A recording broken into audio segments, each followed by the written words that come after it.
Oke, jumpa lagi di channel Trip Project. Kali ini gue akan ngebahas mengenai keresahan teman-teman pengguna sepeda motor ataupun pengguna mobil, ya pokoknya pengguna kendaraan bermotor ya, mengenai masalah pengereman nih. Nah, jadi sebetulnya kan pengereman itu yang kita kenal itu ada dua ya, yaitu rem cakram dan juga rem tromol. Jadi rem cakram biasa disebut dengan disc brake, ya kan. Kalau untuk rem tromol biasa disebut dengan drum brake, ya itu hanya bahasa Inggrisnya aja sih. Teman-teman pasti berpikir nih, kira-kira lebih pakem mana sih sebetulnya, rem cakram apa rem tromol? Kadang juga ada beberapa mobil yang memang harganya udah 200 jutaan kok masih rem belakangnya tromol. Terus ada juga motor-motor yang masih menggunakan rem tromol. Sebetulnya pakem nggak sih rem tromol itu? Nah, oke, kali ini gue akan ngebahas nih. Jadi rem cakram sama rem tromol itu pakeman mana sih sebetulnya? Berhubung gue kuliah di teknik mesin, kebetulan pembahasan itu juga pernah dibahas oleh dosen gue ya. Jadi dosen apa ya waktu itu ya? Gue agak lupa tuh. Waktu itu mata kuliah apa? Jadi kalau nggak salah elemen mesin gitu. Jadi pernah dibahas juga sih. Nah jadi gini, untuk rem cakram dengan rem tromol itu sebetulnya fungsinya ya tentunya untuk menurunkan daya sehingga membuat energi kinetik yang ada di kendaraan bermotor itu berkurang sehingga berhenti, ya kan? Gitu. Jadi melawan gayanya dengan gaya gesek, ya. Jadi sebetulnya pengertiannya seperti itu. Nah, kenapa sih ada dua macam rem tromol dan juga rem disc brake? Nah, kalau kita tahu bahwa penggunaan rem itu yang pertama ada, yang lebih dulu adalah penggunaan rem tromol, ya kan? Kemudian ditemukanlah selanjutnya rem disc brake, ya memang penemuannya lebih baru. Nah, kalau dibahas mengenai pakeman mana sih rem tromol dengan rem disc brake, gue akan ngejawab yaitu lebih pakem rem tromol. Nah, pasti teman-teman bertanya nih, kok kenapa sih rem tromol kok lebih pakem? Padahal kalau kita motor-motor jadul ya, yang rem depannya masih tromol, itu kayaknya remnya Senin Kemis tuh, jadi nggak pakem tuh. Jadi sebetulnya gini, kita harus ngebahas mengenai besaran dari brake shoe-nya, jadi atau kampas remnya ya. Tentu kita tahu besar kampas rem dari sebuah rem itu mempengaruhi besaran gaya geseknya. Karena itu adalah permukaan yang digesekkan dengan entah itu dengan tromolnya ataukah dengan piringannya ya. Jadi kalau kita lihat kampas rem tromol itu jauh lebih besar permukaannya ya dibandingkan rem disc brake. Nah, sehingga menghasilkan gaya gesek yang lebih besar sehingga dapat memberhentikan laju kendaraan lebih cepat. Itu. Jadi kenapa alasannya rem tromol tuh lebih pakem, ya kan? Jadi karena seperti itu, gaya luas permukaan bidang geseknya itu lebih luas. Sehingga rem tromol itu harusnya lebih pakem dibandingkan rem disc brake. Nah, loh kenapa sih malah motor-motor balap menggunakan rem disc brake kok nggak rem tromol aja? Iya, nah gue akan ngebahas itu nanti. Tapi sekedar teman-teman tahu, teman-teman pernah lihat nggak bus, kemudian truk ya yang muatannya gede-gede, ya kan? Itu menggunakan rem disc brake ataukah mobil, pernah lihat nggak mobil tambang gitu yang truk-truk besar itu pernah lihat nggak teman-teman dia pakai rem disc brake? Nggak ada. Mereka semua menggunakan rem tromol, ya.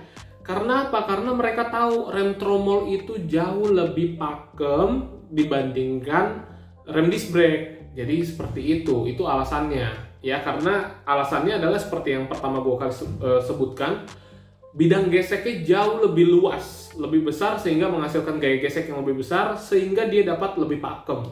Nah, terus pertanyaannya kenapa motor-motor jadul itu kok rem tromolnya nggak pakem? Nah, itu yang membedakan adalah cara kerjanya. Cara kerjanya ya, sekali lagi. Nah, kalau misalnya cara kerjanya seperti cara kerja itu begini. Kan rem tromol motor-motor jadul itu bukan rem hidrolik ya, remnya masih menggunakan tali dan juga talinya tuh lebih tipis nih dibandingkan rem motor matic ya, talinya lebih tipis sehingga kalau kita pencet, kita full tapi motor itu belum berhenti. Kenapa? Karena dari talinya ini yang bisa agak mulur sedikit gitu loh, sehingga gaya tekannya itu berkurang, jadi menyebabkan gaya gesek yang dihasilkan rem tromol motor jadul itu lebih kecil sehingga teman-teman akan ngerasa kok motornya kayak nggak pakem ya gitu. Coba deh kalau misalnya teman-teman injak rem belakang. Nah, dia kan gaya kerjanya kan nggak pakai tali tuh. Dia pakai kawat besi begitu kan. Sehingga kan kayaknya kemungkinan mulurnya itu sedikit, ya kan? Sedikit. Jadi loss gaya yang kita injak dengan gaya tekannya itu sedikit gitu loh. Sehingga pakem kan? Nah, teman-teman pernah kan kalau nginjak motor walaupun rem tromol diinjak dia bannya udah berhenti. Nah, jadi gitu. Jadi kalau pertanyaannya rem tromol sama rem disc brake pakeman mana? Pakeman rem tromol. Coba deh kalau rem tromol juga dibikin cara kerjanya seperti mobil gitu. Rem tromol motor misalnya dibikin cara kerjanya seperti mobil, yaitu menggunakan hidrolik. Gua rasa juga pakem banget tuh motor, ya kan? Pastinya pakem banget.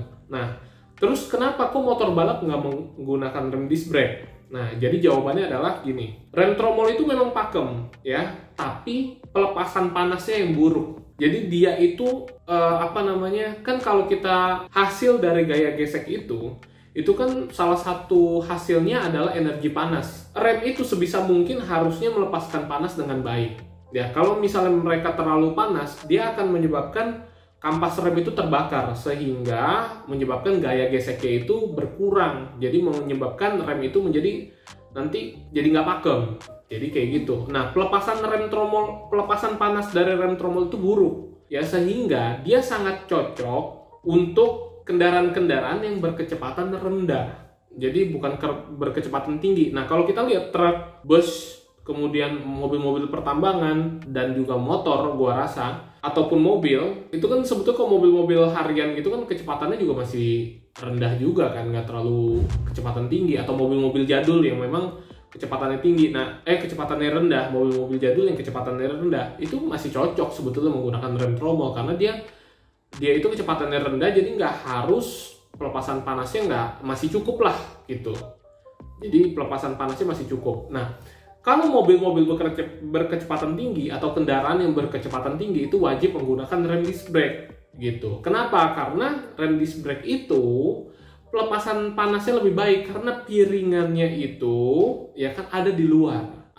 Sedangkan kalau rem tromol itu kan tromolnya pengeremannya ada di dalam ya kan. Sehingga kalau dia hasilin panas ya panasnya di dalam aja gitu. Jadi nggak kena angin, nggak kena hawa untuk mendinginkannya itu kurang. Jadi kalau rem disc brake itu lebih baik. Piringan bidang gesek itu ada di luar sehingga terpaan angin itu akan lebih mudah membantu untuk mendinginkan dari si cakram tersebut. Jadi seperti itu. Begitu juga dengan mobil bahkan untuk piringan disc brake-nya dia itu ada dua sisi dan di sisi tengah-tengahnya itu bolong-bolong. Bolong-bolongnya itu gunanya buat apa? Itu untuk menyerap angin gitu, untuk melepas panas yang lebih baik. Jadi seperti itu. Nah, sehingga mobil-mobil atau kendaraan bermotor yang berkecepatan tinggi itu lebih baik menggunakan rem cakram. Walaupun gaya geseknya tidak sebaik rem tromol, tapi dia untuk jangka panjang, untuk di kecepatan tinggi, dia konsisten.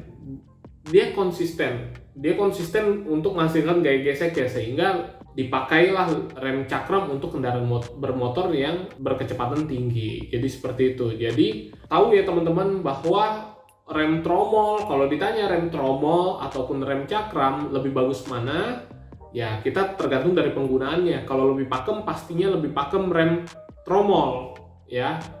Besaran kampasnya aja beda ya dengan rem cakram ya. Kalau rem cakram paling besaran kampasnya hanya segini untuk cakram motor ya. Rem cakram motor kampasnya hanya segini. Sedangkan untuk rem tromol motor kita tahu hampir setengah lingkaran kan. Dia ada di dua sisi ya kan? Gitu. Nah, kalau ditanya pakeman mana? Pakeman rem tromol, tapi untuk di kecepatan rendah. Kalau untuk kecepatan tinggi lebih baik menggunakan rem cakram ya. Lebih baik menggunakan rem cakram. Jadi karena dia pelepasan panasnya lebih baik, sehingga mobil-mobil berkecepatan tinggi atau motor-motor berkecepatan tinggi itu menggunakan rem cakram. Ya, mungkin gimana teman-teman? Jadi membuka wawasan untuk teman-teman pencinta otomotif kan. Jadi udah nggak galau lagi nih.